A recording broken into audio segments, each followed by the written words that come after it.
हे हे हे hello दोस्तों, कैसे आप लोग। उम्मीद करता हूँ आप सब लोग अच्छे होंगे। I must welcome you a super duper powerful course which is based on learn negotiation and bargaining skill. So this powerful course will guide you in ways to learn art of negotiation skill to reach new heights in your career. बारीक से बारीक point को भी cover किया गया है इस course में। आपको ये तक आइडिया आ जाएगा कि इन एक्टिव क्लाइंट को कैसे रीएक्टिवेट करें जो बैड नेगोशिएशन या किसी और वजह से ड्रॉप हो गए होंगे। सो दोस्तों, इस कोर्स को कंप्लीट करने के बाद मैं इतना तो ज़रूर कहूँगा कि शायद आपको नेगोशिएशन से रिलेटेड कोई वीडियो देखने की ज़रूरत ना पड़े। इस कोर्स को बनाने के लिए हमने 26 बुक्स वर्ल्ड वाइड जो टॉप नेगोशिएशन की बुक्स हैं स्टडी की है, ताकि इस कोर्स को हम नेक्स्ट लेवल पे बना सकें और आपको सही वैल्यू दे सकें। सो दोस्तों, रिसर्च के दौरान मुझे ये पता चला है वर्ल्ड में सबसे अच्छे नेगोशिएटर कौन होते हैं। क्या आपको पता है? वीडियो पॉज करके 2 सेकंड के लिए आप सोच सकते हैं। मैं बताता हूं आपको, वर्ल्ड में सबसे अच्छे नेगोशिएटर अमेरिकन एंड जापानीज होते हैं। क्या आपको पता थी ये बात? सो दोस्तों, कोर्स को पेड रखने के पीछे रीज़न ये है कि हम अपने एक्सपेंसेस को मैनेज कर पाएं और ऐसे तमाम कोर्स स्टेप बाय स्टेप आपके लिए लाते रहें, वरना एक दिन ये लर्निंग का वर्टिकल ही हमें बंद करना पड़ जाएगा और सबका नुकसान होगा। एक्सपेंसेस के रूप में हमें salaries, IT team, advertisement, research team, इन सब चीज़ों में जाता है। फिर भी हमने अफोर्डेबल अमाउंट ही रखा है आपके लिए। तो दोस्तों, जैसा कि मैंने इंट्रोडक्शन के वीडियो में कहा, बिकती हर चीज़ है इस दुनिया में, बस सही कीमत लगाने वाला होना चाहिए। कोई पैसों के लिए बिक जाता है, कोई इमोशन के लिए बिकता है, कोई अपनी इज्जत रिस्पेक्ट के लिए बिक जाता है, तो कोई एहसान के नीचे दब के बिक जाता है, तो कोई रिलेशन के लिए या रिलेशन को निभाने के लिए बिक जाता है। तो दोस्तों, सही कीमत का पता कैसे लगाएं? क्या आप सही खरीदार हैं? तो सीखिए मेरे साथ कैसे आप बेस्ट नेगोशिएटर बन सकते हैं। दोस्तों, या तो आप किसी के क्लाइंट होंगे या आपका कोई क्लाइंट होगा, या आप किसी के वेंडर होंगे या कोई आपका वेंडर होगा, या आप किसी के एम्प्लॉय होंगे या किसी के आप एम्प्लॉयर होंगे। तो ये पूरा course customer, client, vendor, employee, employer के इर्द गिर्द ही बनाया गया है और ऐसे तमाम टैक्टिक्स का इस्तेमाल किया गया है जो इसे एक मुकम्मल नेगोशिएशन कोर्स बनाता है। सो दोस्तों, इस पूरे कोर्स को 12 चैप्टर्स में कवर किया गया है। हर चैप्टर की अपनी एक यूनिकनेस है और हर चैप्टर में अलग अलग सेक्शंस हैं। हर सेक्शन में आप अलग अलग चीज़ें लर्न करेंगे। धीरे धीरे जैसे जैसे आप आगे बढ़ते चले जाएंगे, आपको नेगोशिएशन से रिलेटेड अलग अलग चीज़ें, बारीकियां उसकी सीखने को मिलेंगी। तो दोस्तों, मैं पहले आपका परिचय कराता हूं 12 चैप्टर्स के इंडेक्स से, उसके बाद फिर हम आगे डिटेलिंग में जाएंगे कोर्स के। Chapter number 1, an introduction to a negotiation and concept and what is the difference between bargaining and negotiation. इसमें 2 सेक्शंस हैं चैप्टर 1 में। बहुत इंपॉर्टेंट है ये, जो बार्गेनिंग और नेगोशिएशन के बीच का जो फर्क है काफ़ी लोगों को नहीं पता है। हम डिटेलिंग में इसके बारे में बात करेंगे। Chapter number 2, everything is negotiable and concept of a fix price tag and influencing basics. इस चैप्टर के 2 सेक्शन हैं। चैप्टर नंबर 3, इस चैप्टर के भी 2 सेक्शंस हैं, life time business relationship and types of power and their perceptions. Chapter number 4, इस chapter के 4 sections हैं। Definition of BATNA best alternative to a negotiated agreement. Second, information is the real power of a negotiation. Negotiation के phases क्या हैं वो जानेंगे। And पहले कौन ऑफर करे नेगोशिएशन में, जो प्राइसिंग है उसके एडवांटेजेस और डिसएडवांटेजेस के बारे में बात करेंगे। चैप्टर नंबर 5, इसके 4 सेक्शन हैं। Section number 1, know what you exactly want, learn करेंगे इसके बारे में। Section number 2, what is the single transaction and ultimate fall back position, learn करेंगे, बहुत बढ़िया चीज है, जानेंगे इसके बारे में। Section number 3, types of negotiation. Section number 4, style of negotiation, ये भी बहुत अच्छा सेक्शन है। चैप्टर नंबर 6, इसके भी 4 सेक्शंस हैं। Section number 1, why less is the big factor, जानेंगे इसके बारे में। Section number 2, how to apply walk away method. Section number 3, negotiation are never final. Section number 4, important, know why the saving phase is so important, समझेंगे, जानेंगे इसके बारे में। Chapter number 7, इसमें 3 सेक्शंस हैं। ओवरकम योर नेगोशिएशन फियर, मेरा favourite point है fearless वाला। The biggest side effect of extreme negotiation, learn करेंगे इसके बारे में। अगर बहुत ज़्यादा आपने किसी को एकदम झुका के, तोड़ के बहुत ज़्यादा नेगोशिएशन कर लिया, तो उसके साइड इफेक्ट क्या क्या हो सकते हैं एक्सट्रीम लेवल पे, उसके बारे में समझेंगे, जानेंगे। और लिसनिंग जो कैपेसिटी है, प्रोबेबली वो स्किल्स को, उस बिहेवियर को कैसे डेवलप करें, इसके बारे में जानेंगे। चैप्टर नंबर 8, इस चैप्टर के भी 3 सेक्शंस हैं। The impact of emotion on negotiations, reason and resolving conflicts, important of patience and persistence, learn करेंगे इसके बारे में। दोस्तों chapter number 9 is also very much important. इसके भी 3 सेक्शंस हैं।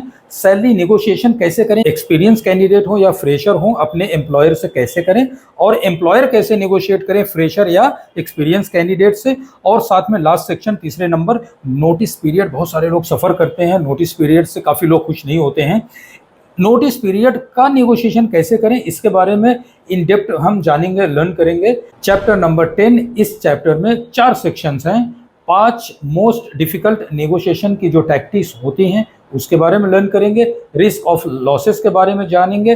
डिफरेंस को समझेंगे जो एवरेज नेगोशिएटर होते हैं या जो सक्सेसफुल नेगोशिएटर होते हैं उसके बीच में। How to avoid a common negotiation error, इसके बारे में समझेंगे। चैप्टर नंबर 11, इस चैप्टर के 3 सेक्शंस हैं। क्लोजिंग बहुत इंपॉर्टेंट रिमार्क होता है दोस्तों। व्हेन एंड हाउ, कब कैसे क्लोजिंग की बात को रखें, ये जानना बहुत ज़रूरी है, इसके बारे में समझेंगे। अग्रीमेंट के टर्म्स क्या क्या होने चाहिए ये समझेंगे। ड्यू डिलीजेंस के बारे में भी जानेंगे। Chapter number 12 and last, how to re-engage your old inactive clients, जो कि मे बी बैड नेगोशिएशन की वजह से इनएक्टिव हो गए होंगे या नॉन परफॉर्मेंस की वजह से, उनको वापस से कैसे जिंदा करें, इसके बारे में हम जानेंगे। दोस्तों इंग्लिश में एक फेमस कहावत है, absence of communication and participation and collaborative decision making neither will achieve success. यानी बिना बातचीत किए या भागीदारी निभाए या कलेक्टिव डिसीजन लिए बिना कभी कोई सफल नहीं हो सकता, सक्सेस नहीं हो सकता है, ना कोई डील क्रैक की जा सकती है। और जब हम नेगोशिएशन की बात कर रहे हैं तो ये बात और भी ज़रूरी हो जाती है। तो चलिए दोस्तों शुरू करते हैं बिना कोई देरी किए हुए इस अमेजिंग कोर्स को।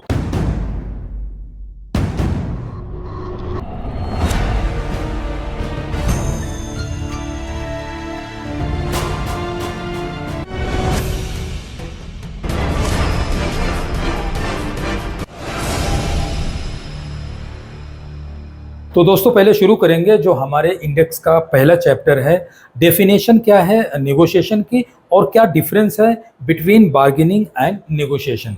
तो पहले हम बात करेंगे डेफिनेशन की कि डेफिनेशन क्या है एक नेगोशिएशन की। अगर आप किसी डील से अग्री हैं, सहमत हैं, तो उसको बड़ा रूप देना, और अगर आप सहमत नहीं हैं उस डील से, अगर आप अग्री नहीं हैं तो उसका सॉल्यूशन ढूंढना, बस यही नेगोशिएशन है। फिर से आपको बताता हूं in other ways. Basically negotiation एक ऐसा माध्यम है जिसका उद्देश्य किसी सहमति का निर्माण करना या असहमति का समाधान करना होता है। सो दोस्तों शुरू करेंगे हमारे इंडेक्स का जो पहला चैप्टर है, डेफिनेशन क्या है नेगोशिएशन की और क्या डिफरेंस है बिटवीन बार्गेनिंग एंड नेगोशिएशन। तो पहले हम शुरू करेंगे डेफिनेशन से कि नेगोशिएशन की डेफिनेशन क्या है, उसके बाद हम बात करेंगे डिफरेंस की कि नेगोशिएशन और बार्गेनिंग में डिफरेंस, फर्क क्या है, दोनों में अलग अलग चीजें क्यों हैं, क्यों दो नाम हैं। दोस्तों नेगोशिएशन हमारी जिंदगी के रूटीन का एक बहुत ही अहम हिस्सा है। हम कहीं ना कहीं किसी न किसी रूप में डेली नेगोशिएट करते हैं, चाहे कोई चीज़ खरीदना हो, कोई चीज़ बेचना हो, चाहे वो सैलरी से रिलेटेड हो, बिजनेस से रिलेटेड हो, घर खरीदना बेचना हो, या कोई भी नेशनल या इंटरनेशनल डील हो, इन सब में नेगोशिएशन शामिल होता है। इवन चाहे कोई छोटी चीज़ भी हम खरीदें, सब्जी खरीदें, कपड़े खरीदें, गारमेंट्स, कुछ भी छोटी छोटी चीज़ें खरीदें, उसमें भी हम नेगोशिएशन तो करते ही हैं। और जब तक कोई डील या अग्रीमेंट ना हो जाए तब तक टेंशन बना रहता है और कॉन्फ्लिक्ट का खतरा रहता है। जैसे ही आपने सारे कॉन्फ्लिक्ट दूर कर लिए, अग्रीमेंट साइन हो गया, once everything is done, now you are set relax, क्योंकि पेपर के अग्रीमेंट के सारे पहलुओं को, सारे पॉइंटर्स को मद्देनजर रखते हुए, सब गो थ्रू करते हुए दोनों पार्टीज ने साइन कर दिए हैं। आपकी नेगोशिएशन स्किल जितनी अच्छी होगी और उसके तरीकों को सही समय पर इस्तेमाल करने की स्किल है, तो आपको उस डील से ज़्यादा फायदा पहुंचेगा और आपकी सफलता के संभावनाओं को बढ़ावा भी मिलेगा। तो दोस्तों एक बेहतर और उम्दा नेगोशिएटर बनने के लिए आपको बहुत सारे पहलुओं पे ध्यान देना होगा, बहुत सारे बारीकियां सीखनी होंगी, बहुत सारे पॉइंटर्स हैं जो आपको जानना पड़ेगा, आपको लर्न करनी पड़ेगी before sitting on the table for the negotiation. तो दोस्तों अपने नेगोशिएशन स्किल्स को समय के साथ धीरे धीरे सुधारना चाहिए। दोस्तों मैं अच्छे से समझता हूँ कि कोई जन्म से अच्छा नेगोशिएटर नहीं होता है, लेकिन टाइम टू टाइम अगर आपने डेवलप किया अपने नेगोशिएशन स्किल्स को, तो आप कुछ भी जीत सकते हैं, कुछ भी हासिल कर सकते हैं, कोई भी बड़ी डील को क्रैक कर सकते हैं। एक कहावत है, negotiation is the key to crack any deal. तो दोस्तों अब बात करेंगे difference between negotiation and bargaining, जो कि सेकंड सेक्शन है इस पहले चैप्टर का। मैं गारंटी देता हूं कि आप में से बहुत सारे लोग डिफरेंस नहीं जानते होंगे कि बार्गेनिंग क्या चीज़ होती है और नेगोशिएशन क्या होता है।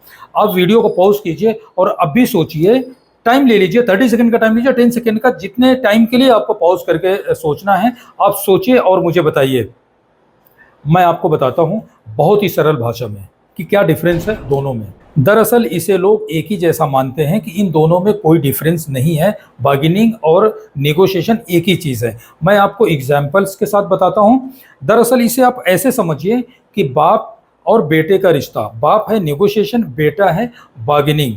बाप के ऊपर ज़्यादा जिम्मेदारियां होती है, बहुत सारे रोल प्ले करने होते हैं परिवार के लिए, और जो बार्गेनिंग होता है वो परिवार का एक छोटा सा हिस्सा होता है। बेटा है मतलब एक हिस्सा होता है छोटा सा, परिवार एक बड़ा होता है। चलिए आपको और डिटेल में बताता हूँ। फर्ज कीजिए आप किसी मॉल में गए एक जीन्स की पैंट लेने, और मॉल में घुसते ही किसी शॉप में आपको एक जीन्स पसंद आ गई, उसका साइज, कलर, पैटर्न, क्वालिटी सब ओके है। फिर आप क्या करेंगे, नेक्स्ट स्टेप आएगा प्राइसिंग का। जैसे ही आपने प्राइस पूछा तो शॉप वाले ने कहा इसकी प्राइस 2500 रुपए है, वो भी सिर्फ आपके लिए, और लास्ट स्टॉक बचा है। इतना अच्छा है कि बस एक ही पीस बचा है सर या मैडम। मतलब दुकान वालों का एक कॉमन सा डायलॉग होता है, आपको पता है ना कि लास्ट स्टॉक है, एक ही पीस बचा है, ये प्राइस एक्सक्लूसिव सिर्फ आपके लिए है, अदरवाइज 2500। मैं आपको जो बोल रहा हूँ इसका एक्चुअल जो प्राइस है वो 3000 रुपये है।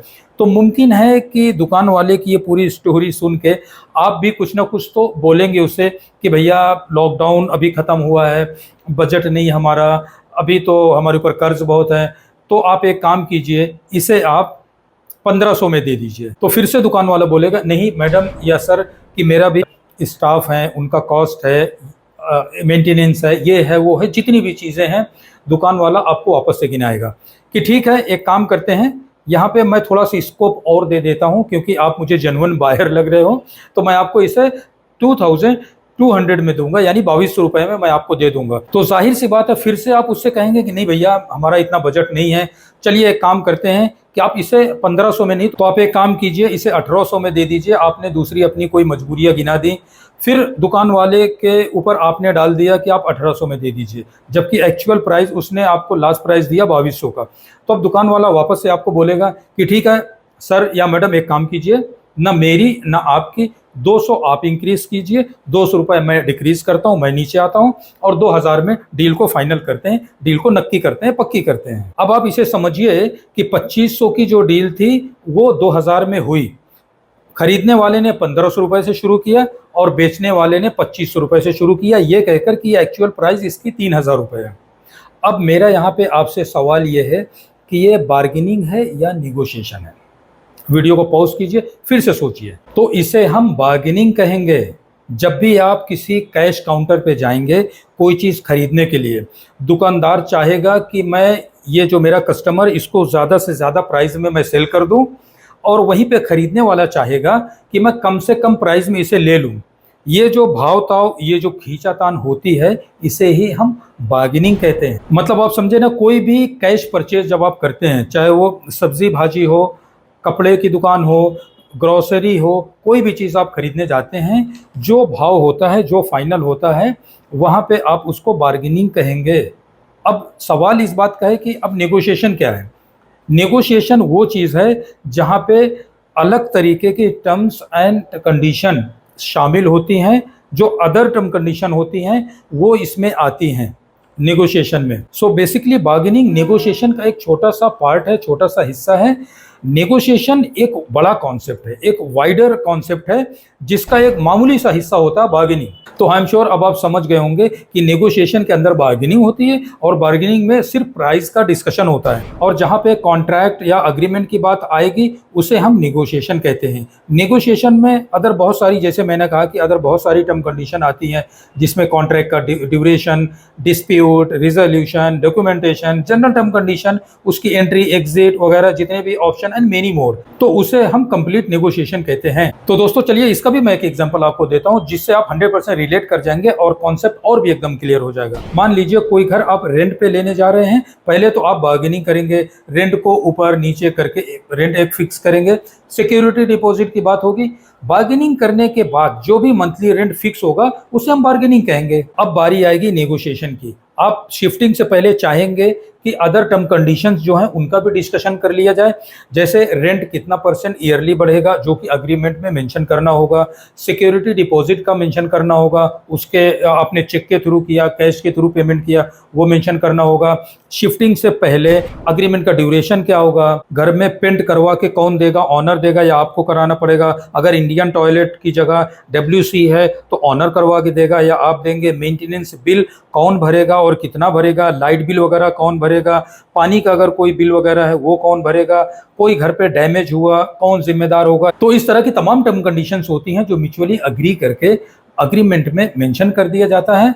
दोनों पार्टीज के साइन होते हैं, दोनों के पास एक एक कॉपीज होती हैं। इसे हम नेगोशिएशन कहते हैं, जिसमें जो कि एक बंधन की तरीके से होता है, दोनों अबाइड रहते हैं उस अग्रीमेंट को लेके, उस टर्म कंडीशंस को लेके, जितने भी साल का ड्यूरेशन वो अग्रीमेंट है, दोनों पार्टीज उस अग्रीमेंट में बंधे हुए रहते हैं। ये है नेगोशिएशन। तो other than the rent amount जितनी भी टर्म कंडीशंस हैं वो नेगोशिएशन है और बार्गेनिंग नेगोशिएशन का एक हिस्सा है।